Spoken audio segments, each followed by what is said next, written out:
कि माटी में मिला दूंगा। कोर्ट आने से डर लगता है। ये न्यायालय में कानून की हत्या हुई है। कोर्ट परिसर के अंदर असलहा लेकर के अपराधी आ गया। अदालतों को बंद कर देना चाहिए। इस बार उसको नहीं पहनाया गया, उसको मारना था। ये सोची समझी रणनीति। अतीक अहमद की वाली घटना भी थी, उसमें वो लोगों को भी बीजेपी से उन लोगों की दुश्मनी थी, उसको भी मरवाया गया। लखनऊ के इतिहास में पहली बार ऐसा हुआ है कि सिविल कोर्ट में किसी पेशी पर आए हुए अपराधी की निर्मम हत्या हो जाए। नाम था संजीव महेश्वरी उर्फ जीवा, जो न्यायिक हिरासत में था और वो आया हुआ था पेशी के लिए। वहाँ पर विजय यादव नामक व्यक्ति ने वकील के वेश में आकर उसको गोली मार देता है।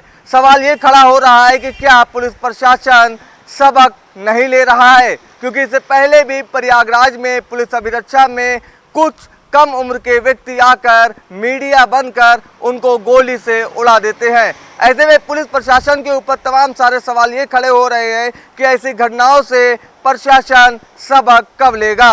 अपराधी को सजा देने का काम कोर्ट करती है, लेकिन कोर्ट में जिस तरीके से निर्मम हत्या होती है, वो तमाम सारे दावे और वादों को जो पुलिस प्रशासन की तरफ से किया जाता है, जो सरकार की तरफ से किया जाता है। लखनऊ के इतिहास में एक ऐसी पहली घटना हो गई है जो सरकार और प्रशासन को सोचने पर मजबूर कर दिया है। पेशी पे आने वाला संजीव जीवा की निर्मम हत्या कर गई है। हम आज आए हैं कोर्ट के पास ही, तमाम सारे यहाँ पे वकील बैठे हैं, इनसे समझेंगे कि आखिर ऐसी घटनाओं पर रोक कैसे लग सकेगी। सबसे पहले चलते हैं यहाँ, दिखाते हैं तमाम सारे यहाँ पे वकील बैठे हुए हैं। कैमरा पर्सन से कहेंगे कि अंदर आएँ और तमाम सारे वकीलों से बात करेंगे। सर, जिस तरीके से इतनी बड़ी घटना लखनऊ में हो गई, पेशी के दौरान आ रहा है व्यक्ति पेशी के लिए और गोली चल गई, कैसे देखते हैं सर आप? बहुत ही दुखद और दुर्भाग्यपूर्ण घटना है। इस घटना से कौन व्यक्ति मारा गया, उससे ज़्यादा महत्वपूर्ण किस स्थान पर मारा गया, जिसमें बहुत सारे लोगों की आस्था जुड़ी हुई है न्यायालय से, उसकी हत्या हुई है, उस पर कुठाराघात है। और इस पर सरकार को बड़ी गंभीरता से कोई सकारात्मक निर्णय लेना पड़ेगा। सरकार ने एसआईटी गठित कर दी है, कहा कि एक हफ्ते में रिपोर्ट पेश कीजिए।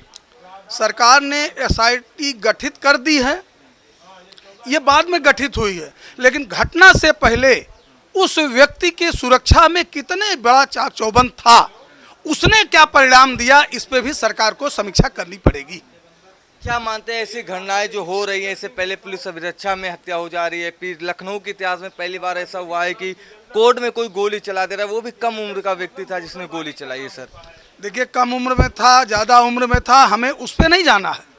हमारे न्यायालय परिसर की पवित्रता, हमारे न्यायालय की गरिमा धूमिल हुई है, इससे हम लोगों को कष्ट है और बेहद कष्ट है। और इसके लिए अगर हम सरकार को जिम्मेदार माने तो कोई दुर्भाग्य नहीं। आगे और कमेंट लेते हैं। जिस तरीके से ये घटना हुई है सर, क्या ऐसा होना चाहिए कि ऐसी घटनाएं भविष्य में घटित ना हो? ऐसी घटना भविष्य में कभी नहीं होनी चाहिए, ना ये हुई है। ये न्यायालय में कानून की हत्या हुई है। हम लोग फिल्मों में देखते थे अंधा कानून, तो ये अंधा कानून है। पूरी तरह से सरकार इस पे फेल है। पुलिस व्यवस्था जो उसकी सुरक्षा में लगी हुई थी, कोई भी पुलिसकर्मी, कोई भी उसका जो है बचाव में कार्य नहीं किया है। ये सोची समझी रणनीति के तहत उसकी हत्या हुई है। उसकी हत्या के साथ साथ न्यायालय की भी हत्या हुई है, उसके परिसर में हुई है, जज साहब के सामने हुई है, उनके कोर्ट रूम में हुई है। तो पूरी जिम्मेदारी सरकार की है और सरकार पूरी तरह से विफल है। पूरे प्रदेश में जंगल राज कायम है।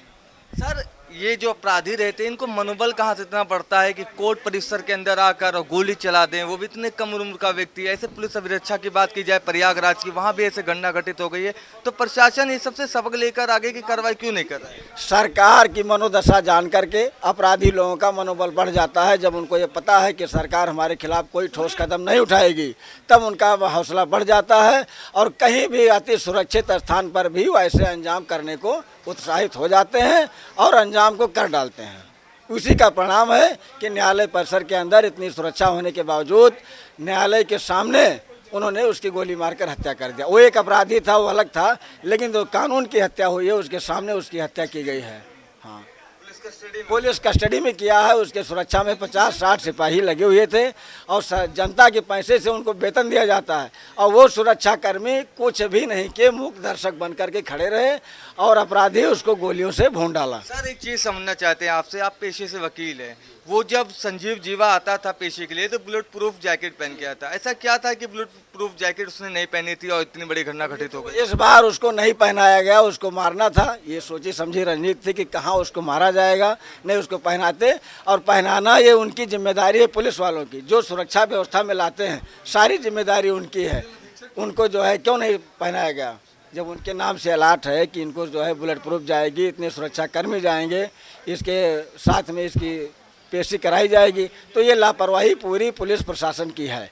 उनकी लापरवाही का परिणाम ये हुआ कि उसकी हत्या हुई है। और आगे भी कमेंट लेते हैं। सर ये जो घटना घटित हुई है लखनऊ में, पहले आप अपना नाम बता दीजिए। सुभाष चंद्र। तो ये जो घटना घटित हुई है अपने आप में बहुत ही सोचने के लिए ये घटनाएं हैं, क्योंकि प्रशासन तमाम सारे से घटनाएं से सबक नहीं लेता, आए दिन से घटनाएं घटित हो जाती हैं। क्या सोचते हैं सर आप? ये बड़ी ही निंदनीय घटना रही है। कोर्ट है और कोर्ट में फुल प्रूफ सिक्योरिटी है, तमाम जो है यहाँ मेटल डिटेक्टर लगे हुए हैं। अब लोग असलहा लेकर के कोर्ट के अंदर आ जा रहे हैं, तो कहीं न कहीं पूरी तरीके से जो प्रशासन है वो फेल्योर है। बिना उसके फेल्योर के घटना घटित ही नहीं हो सकती है।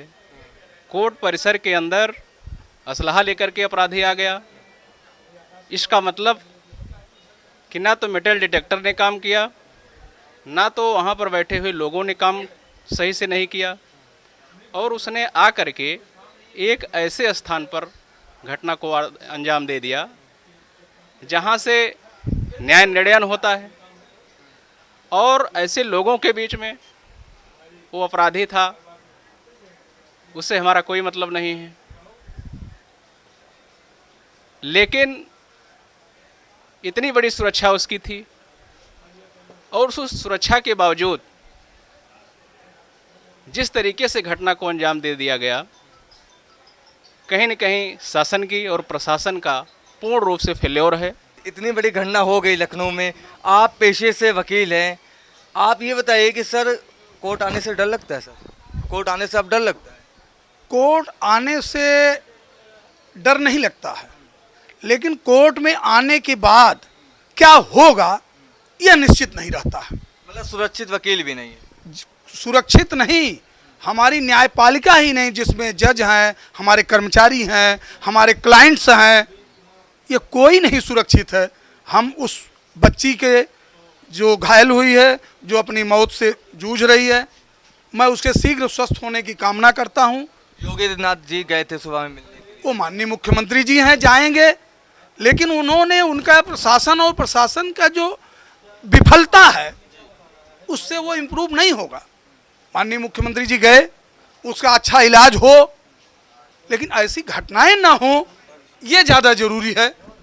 मैं धन्यवाद देता हूं माननीय मुख्यमंत्री जी ऐसी आपदा में गए, लेकिन उनको जाने से ज़्यादा बेहतर था बैठ करके इस घटना को कारणों में जाते, घटना के जो परिणाम है। लेकिन अब मैं तो अधिवक्ता हूं, मैं नहीं कह सकता हूं। माननीय मुख्यमंत्री जी ने स्वयं कहा था विधानसभा के अंदर कि माटी में मिला दूंगा, तो अपराधी और प्रशासन सब लोगों ने उनकी मंशा भांप ली, माटी में मिला देते, खेत में मिला देते।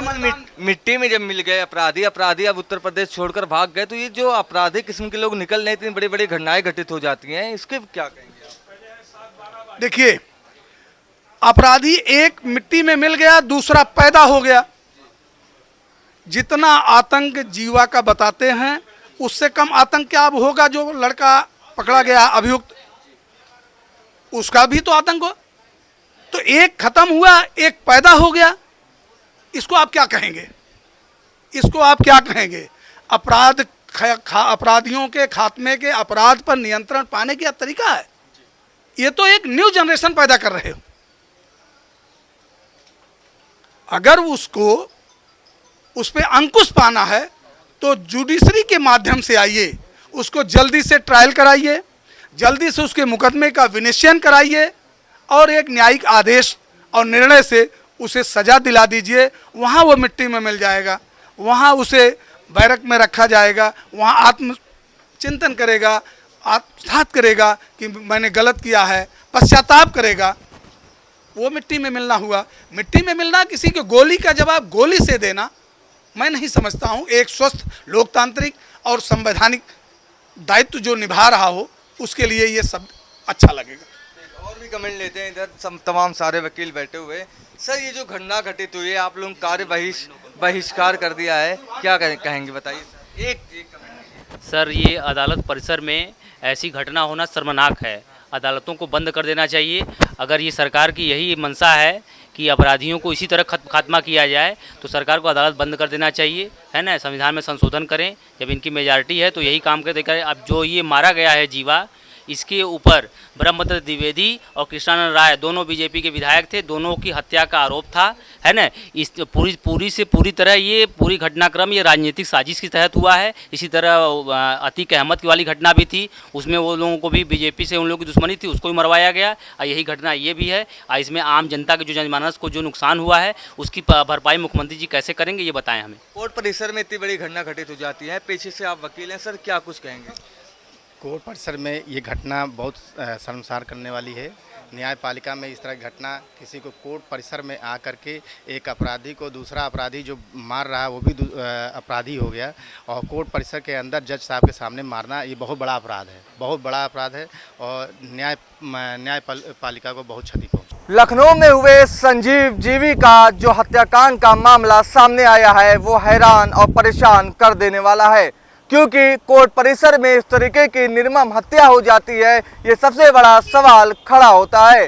क्योंकि जहां एक तरफ मुख्यमंत्री योगी आदित्यनाथ अपराधी और माफियाओं पर नकेल कस रहे हैं, तो दूसरी तरफ कोर्ट परिसर में या फिर पुलिस अभिरक्षा में ऐसी घटनाएं होती है, जिसको लेकर तमाम सारे विपक्ष भी सरकार पर सवाल या निशान खड़ा कर रहे हैं। अपराधी कोई भी हो, उसको सजा दिलाने का काम कोर्ट यानी जज करता है। ऐसे कोर्ट परिसर में जिस तरीके से एक कम उम्र का व्यक्ति आता है, वकील की वेशभूषा में आता है और गोली मारकर अपराधी को ढेर कर देता है, ये सबसे बड़ा सवाल है पुलिस प्रशासन पर और सरकार पर कि आखिर ऐसी घटनाएं आने वाले दिनों में क्या कुछ कहेंगी और कैसी तस्वीर उत्तर प्रदेश की पेश होगी। लखनऊ सिविल कोर्ट में हुए संजीव महेश्वरी उर्फ जीवा के हत्याकांड के बाद तमाम सारे सवाल खड़े हो रहे हैं। न्यायिक हिरासत में आए संजीव जीवा को एक कम उम्र का व्यक्ति आकर गोली मार देता है। उसके बाद तमाम सारे सवाल पुलिस प्रशासन के ऊपर खड़े हो जाते हैं। अपराधी को सजा दिलाने का काम कोर्ट करती है, और कोर्ट में जब कोई अपनी सुरक्षा को लेकर तमाम सारे दावे करते हैं और उनको सुरक्षा मुहैया कराई जाती है, तो इस सुरक्षा में इतनी बड़ी सेंध कहां से लग जाती है।